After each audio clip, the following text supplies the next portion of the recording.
तो देखिए ये जो पर्यायवाची शब्द लिखे हुए हैं बहुत ही महत्वपूर्ण पर्यायवाची शब्द है, क्योंकि अभी रिसेंटली हुए जो समीक्षाधिकारी सहायक समीक्षा अधिकारी का जो पेपर हुआ, जिसमें 60 प्रश्नों में से 10 प्रश्न पर्यायवाची शब्दों के भी रखे गए।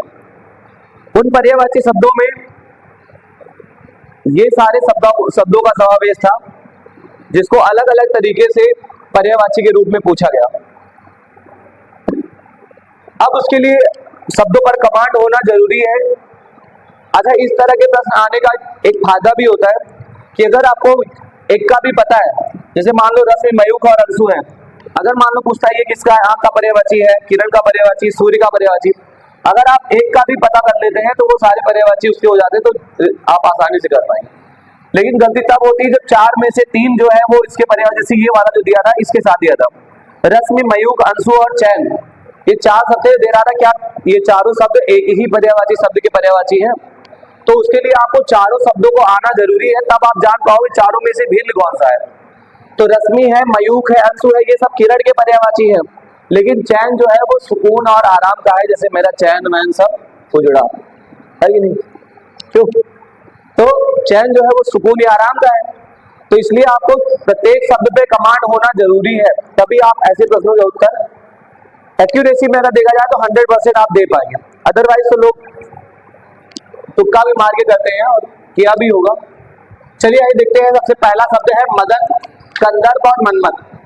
वैसे तो जो मैंने पेयर में लिख रखा है वो सारे एक ही शब्द के पर्यायवाची हैं। मदन, कंदर्प और मनमत, ये तीनों ही कामदेव के पर्यायवाची किसके हैं? कामदेव को। कामदेव के और भी नाम हैं, जैसे मार कहा जाता है, स्मार कहा जाता है, मनमत हो गया। हाँ भैया, मार भी आया था ना? हाँ, आई थिंक मार भी था, उसमें मिला नहीं मुझे लग रहा है। फिलहाल ले लीजिएगा, कामदेव को मार भी कहा जाता है। इसके अलावा पुष्पसर कहा जा सकता है, पुष्पबाण कहा जाता है, क्योंकि वो फूलों के बाण चलाते हैं, है ना, फूलों का श्रृंगार करते हैं। कामदेव के जो उनका झंडा होता है उसमें मीन बना रहता है, मीन मतलब मछली, अर्थात मछली के पर्यायवाची के साथ अगर हम झंडे के पर्यायवाची जोड़ दें, केतु मतलब झंडा होता है, मीन मतलब मछली, अगर मेन केतु पूछ ले किसका पर्यायवाची है तो वो भी कामदेव का है। कामदेव को भगवान शिव का दुश्मन भी माना जाता है, क्योंकि भगवान शिव ने उनको क्या कर दिया था? तीसरे नेत्र ओपन करके भस्म कर दिया था। इसलिए अगर शिव के पर्यायवाची के साथ दुश्मन का पर्यायवाची जोड़ दिया जाए, जैसे आपसे कह दिया जाए शिवारी या शिव रिपु, रिपु मतलब होता है दुश्मन, शिव मतलब भगवान शिव, अर्थात शिव के जो दुश्मन है वो भी कौन है? कामदेव है। तो इस तरह कामदेव के पर्यायवाची बन जाता है। माधव, ये सबको भली भांति पता होगा, माधव भगवान कृष्ण को कहा जाता है ना, माधव कृष्ण का पर्यायवाची। अगला है सर, ईशु, नाराज, ये किसके पर्यायवाची? तो सर, अगर मान लो ईशु नाराज नहीं भी पता होगा तो सर मतलब होता है बाण या तीर, तो तीर का पर्यायवाची है। अच्छा, तीर जो है उसकी शिखा पर वी बना रहता है, क्या बना रहता है? वी, इसीलिए वी सिख, देखिए कहीं लिखा होगा वी सिख, ये देखो शिखा पर वी बना है, वी सिख भी तीर का ही पर्यायवाची किसका है? या इसी को बाण भी कहा जा सकता है, बाण, है ना। तो ये हो गया आपकी ब्राह्मी, भारती और इला। वैसे इला पृथ्वी का भी पर्यायवाची है, सरस्वती का भी पर्यायवाची है। तो ब्राह्मी हो, भारती हो या इला हो, वाग देवी, वाणी की देवी कौन है? सरस्वती है। बीड़ा पाणी कौन है? बीड़ा को पाणी मतलब हाथ में लेने वाली, धारण करने वाली, तो ये सब सरस्वती के पर्यायवाची है। अगर आ जाता है तो आप लगा देंगे। आने वाली जो परीक्षा है उत्तर प्रदेश यूपीएससी के जो तहत पेट का होने वाला है, उसमें भी आपका पर्यायवाची शब्द है, तो आप पढ़े रहेंगे तो थोड़ा ध्यान आ जाएगा। तो बिहंग है, विहंग है, सकुत और अंडज।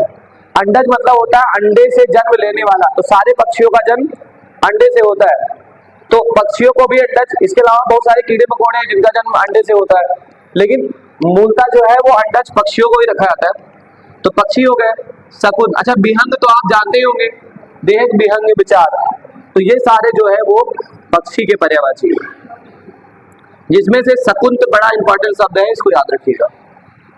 केसरी, महावीर, पंचमुख और शार्दूल, ये सभी सिंह के पर्यायवाची किसके हैं? सिंह या शेर के पर्यायवाची है। तो इसको ध्यान रखिएगा। महावीर हनुमान जी को भी कहा जाता है, और शेर भी पशुओं में महान वीर है, जो हाथी जैसे विशालकाय जानवर को भी मार सकता है, तो इसलिए महावीर कहा जाता है। पंचमुख कहा जाता है। शार्दूल बहुत इंपॉर्टेंट शब्द है, और पूरे यूपी क्या कहते हैं आरओ के पेपर में 4-5 जगह शार्दूल शब्द था, है ना, पेपर में आप देख लीजिएगा, इंपॉर्टेंट शब्द है। केसरी महावीर हो गया। हिरण्यगर्भ, विधाता और विरंची, विरंची मतलब रचना करने वाले जो है, तो पूरे विश्व की रचना किसने किया है? ब्रह्मा जी ने। विधाता भी वही है, तो ये ब्रह्मा की पर्यायवाची है, ब्रह्मदेव या ब्रह्मा।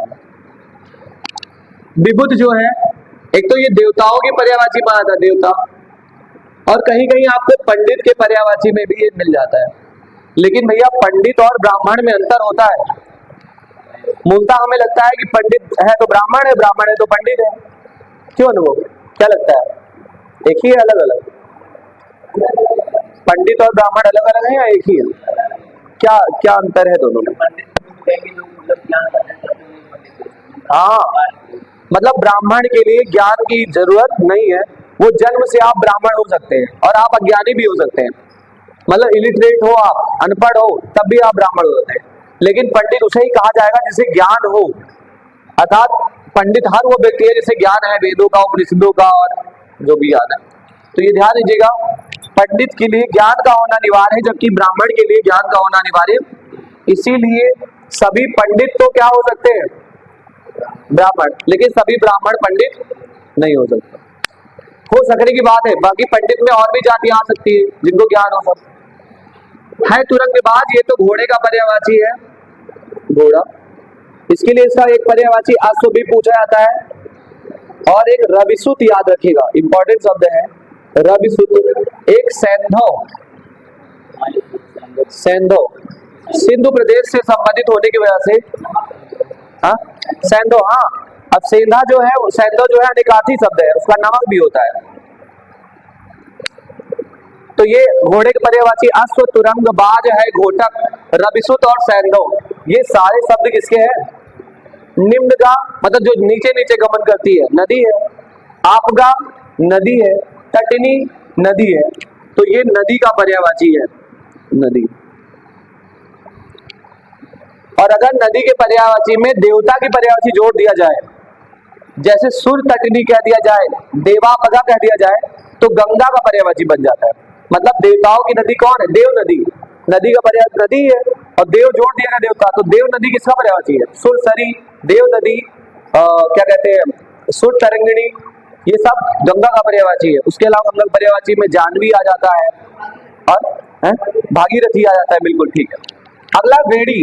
वैसे तो ये अपवादिक प्रश्न लगा, क्योंकि बेड़ी भी नदी के वे में लिया जाता है, लेकिन भैया बेड़ी के और भी अर्थ हो सकते हैं। बांध भी होता है, बेड़ी का अर्थ क्या होता है? बांध, या फिर भेड़ी। बेड़ी के ये दो अर्थ भी हो सकते हैं। बाकी त्रिवेणी आपने देखा, त्रिवेणी संगम जो है, तो अगर तीन नदियों का जब संगम होता है तभी तो त्रिवेणी बनता है। तो इस तरह बेड़ी का नदी भी हो सकता है, लेकिन उसके अलावा बांध और भेड़ी भी हो सकता है। तीनों नदियों को एक साथ बांध दिया है, तो ये भी हो सकता है। इसीलिए इनमें से था कि कौन सा वो नहीं, तो यही वाला आपको अलग लगाना था पेपर में। मार्तंड, अंशुमाली और प्रभाकर, ये तीनों ही सूर्य के पर्यायवाची हैं। और भैया सूर्य के बहुत सारे ऐसे पर्यायवाची हैं, जैसे अग कहा जाता है, मित्र कहा जाता है, हंस कहा जाता है, पतंग, ये सारे शब्द भी क्या है? अंशुमान, अंशुमाली, मार्तंड, कालिंद, अर्क, ये सभी भी क्या है? सूर्य के पर्यायवाची है, ठीक है। बिसिक तो आप समझिए तीर का है। अद्री बड़ा इंपॉर्टेंट शब्द है। महीधर, ये भी इंपॉर्टेंट शब्द है। अद्री और महीधर दोनों ही पर्वत के पर्यायवाची है। इसीलिए एक शब्द बनता है भूधर, और ये अक्सर कंफ्यूज करता है। कोई बताएगा भूधर किसका पर्यायवाची है? भूधर किस शब्द का पर्यायवाची है? पृथ्वी का है, पार्वती का है, सरस्वती का है, पर्वत का है, नदी का है।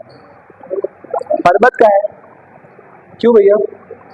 भूधरा धरती तो आपने पढ़ा होगा ना? हेलो, हेलो भैया, अभी तो 9:56 हो रहा है, टाइम लगेगा बस उनसे 5-7 मिनट। ठीक ठीक हो गया भैया। तो ये हो जाएगा महीधर पर्वत। तो ये जबकि भू और धारा दो अलग अलग पृथ्वी के पर्यायवाची है, भू और धारा किसका पर्यायवाची है, लेकिन जब केवल भूधार आ जाए तो ये पर्वत को, भूमि को धारण कहा जाता है, पर्वत जो है वो ऋषि महीधर भी, मही मतलब पृथ्वी होता है, धर मतलब धारण करने वाला, अर्थात पृथ्वी को धारण करने वाला है कौन, पर्वत। तो भूधर हो और या महीधर हो या अद्रि हो, ये सब पर्वत के पर्यायवाची है। आपको यहाँ मिलेगा कनक भूधराकार शरीरा समर भयंकर अति बलवीरा। कनक भूधरा, कनक मतलब जब भगवान इसमें के शुरू की पंक्ति ये है कि है सुत कपि सब तुम्हें समाना, जात धान अति भट बलवाना, मोरे हृदय परम संदेहा, सुनि कपि प्रकट कीन निज देहा। और आगे की पंक्ति है कनक भूधरा का शरीरा। होता यह है कि जब सीता जी बहुत छोटे से हनुमान जी को देखते हैं, सूक्ष्म रूप धर सिंह दिखावा, विकट रूप धर लंक जरावा, तो उनको बड़ा आश्चर्य होता है। उन्होंने कहा था कि भगवान श्री राम की जो सेना बन रही है वो पूरा बानरों की सेना है। तो उन्होंने कहा क्या सारे बानर तुम्हारे जैसे छोटे छोटे ही है सुत कब सब तुम्हें समाना, सारे बानर क्या तुम्हारे समान छोटे छोटे हैं। जात धान यदि भट बलवाना, जात धान जो है वो राक्षस का पर्यायवाची है, और भट मतलब होता है योद्धा, भट किसका पर्यायवाची है, योद्धा का। और बलवाना मतलब बलवान। वो बताते हुए कहती है कि यहाँ के जो राक्षस है वो अत्यंत ही बलवान योद्धा है, वो ऐसे नचा नचा फेंक देंगे फिर अगर छोटे छोटे बानर रहेंगे तो। अब यह सुनकर हनुमान जी क्या कहते हैं, वो कहते हैं मोरे हृदय परम संदेह, वो कहते हैं मेरे हृदय में आप संदेह हो रहा है, पता नहीं जीत भी पाएंगे आप लोग या नहीं। सुन का भी प्रकट की निर्देहा, या सुनकर हनुमान जी अपना जो है विशाल का शरीर प्रकट करते हैं। अब उस समय उनके शरीर का व्याख्या करते हुए कहते हैं कनक भूधराकार शरीरा। भूधर मतलब होता है पर्वत, आकार भूधराकार मतलब पर्वत के आकार वाला, कनक मतलब स्वर्ण के समान। अर्थात जब हनुमान जी ने अपना विशाल का रूप दिखाया तो उस समय वो स्वर्ण के समान, सोने के समान चमकदार उनका शरीर था और पर्वत के समान विशाल काय। कनक भूधराकार शरीरा समर भयंकर अति बलवीरा। ऐसा लगता है समर मतलब होता है युद्ध भूमि, अर्थात भयंकर जो है वो प्रलय मचाने वाले थे अगर युद्ध में उतर जाए तो। और फिर सीता मन भरोसा तब और यहाँ देखकर सीता के मन में भरोसा हो जाता है कि हाँ जब ऐसे, वो कहते हैं हम तो उनकी सेना के छोटे से सैनिक है, हमसे भी बड़े बड़े बानर पड़े हुए हैं उनकी सेना में। तो वही है भूधराकार शरीरा भूधर पर्वत। तरु पादप ध्रुव और बूटा, तो इमली का बूटा, बैरी का पेड़, तुमलो बूटा मतलब पेड़ होता है, वृक्ष का पर्यायवाची है तरु पादप ध्रुव। और ऐसे हो अब की राख ले भगवान, है हाँ अनाथ बैठे तुम दरिया पार दिशा दे बान। खाना ही पड़ा होगा। अब की राख एक छोटा सा पक्षी होता है, जब वो देखता है कि एक शिकारी जो है वो बाढ़ से उसके ऊपर निशाना लगाया, वो पेड़ पे बैठा रहता है और ऊपर से बाज पक्षी उसके ओर झपट रहा है। अब वो समझ गया कि अगर उड़ते हैं तो भी मारे जाएंगे, अगर यहाँ बैठे रहते तो भी मारे जाएंगे। तो कहता है कि अब की राख ले भगवान, भगवान अब आप ही मेरी रक्षा करें। हाँ अनाथ, अब मेरा कोई यहाँ सहारा नहीं है।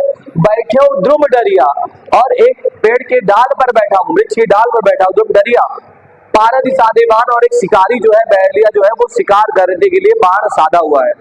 तो ये है ध्रुव। पावक कृषाणु हुतासन, ये सब आग के पर्यायवाची किसके हैं, आग का पर्यायवाची। अक्षि दृग चक्षु लोचन, ये सब जो है आग के पर्यायवाची है। रश्मि मयूख अंशु, ये सब किरण के पर्यायवाची। चैन मतलब होता है सुकून, या फिर आराम। इंदिवर उत्पल पुंडरीक और राजू, ये सब कमल के पर्यायवाची किसके हैं। लक्ष्य ध्येय प्रयोजन हेतु और आशय, ये सब उद्देश्य के पर्यायवाची। जैसे आपका लक्ष्य क्या है, उद्देश्य क्या है, तो ये पर्यायवाची शब्द रहे। कल आप लोग पढ़ के आइएगा पूरा जो है आरओ का पेपर में से क्या, तो एक ही दिन बचेगा, मैं बाकी टेस्ट करा लेता हूँ। तो आप जो उसमें आए हुए थे तद्भव तत्सम वो पढ़ के आना, तद्भव तत्सम।